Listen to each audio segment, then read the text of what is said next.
এই দেখুন, কালকে বাজার থেকে আমার বৌমা ওল এনেছে। ওলের আজকে কুপ্তাকারি করব। এখন ওলটা কেটে নিচ্ছি। বাবা, কত বড় ওল! আরে না রে, ঠাকুমার হাতে ব্যথা ধরে না। ওলটা আমি ঘষে নিচ্ছি।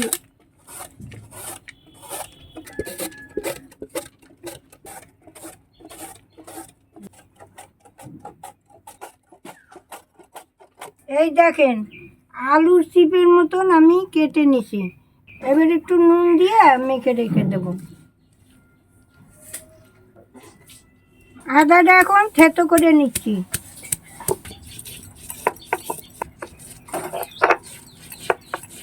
এইবার আমি জিরাটা বেটে নিচ্ছি। গরম মশলাটা একটু থেতো করে বেটে নেই, এইটা বাটলেই হয়ে যায়। এবার আবার একটু কুটা কাটার চিন আছে। এই কাঁচা লঙ্কাটা একটু আদা বাটা করে নিছি। এই বাবা, একদমই খুশি।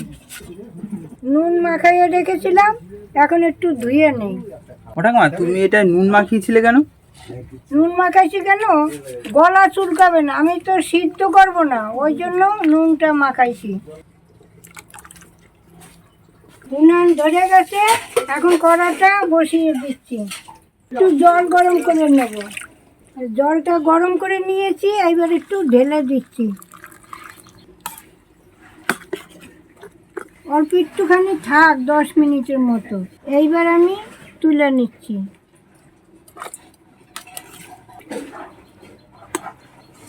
এক চামচ হলুদের গুঁড়ি দিয়ে দিচ্ছি। পরিমাণ মতন একটু লঙ্কার গুঁড়ি দিয়ে দিচ্ছি। 1 চামচ নুন দিয়ে দিচ্ছি। পরিমাণ মতো চিনি দিয়ে দিচ্ছি।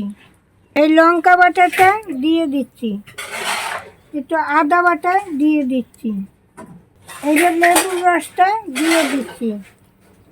এইবার ভালো করে এটাকে মেখে নেই।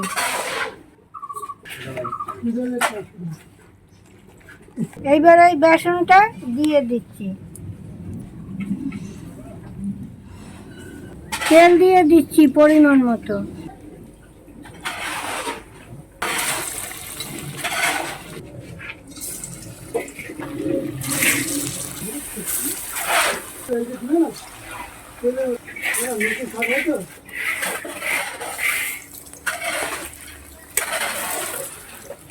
লাল লাল করে ভেজে নিয়েছি, এইবার আমি তুলে নেব। দেখুন, ওলগুলো আমার গোটা আছে।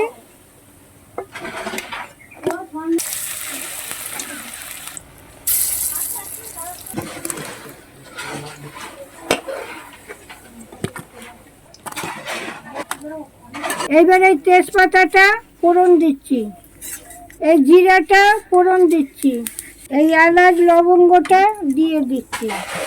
এবার টমাটোর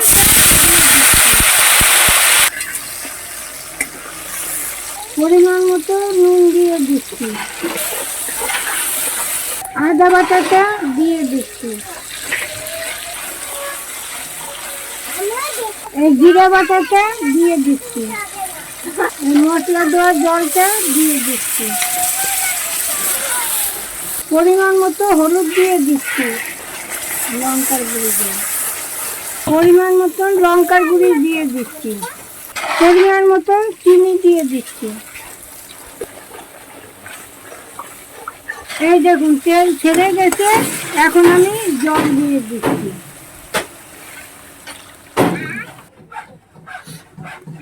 এইবার বড়াগুলো ছেড়ে দিচ্ছি।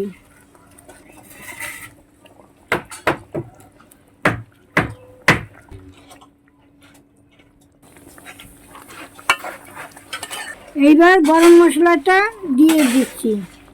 এবার ঘিটা দিয়ে দিচ্ছি।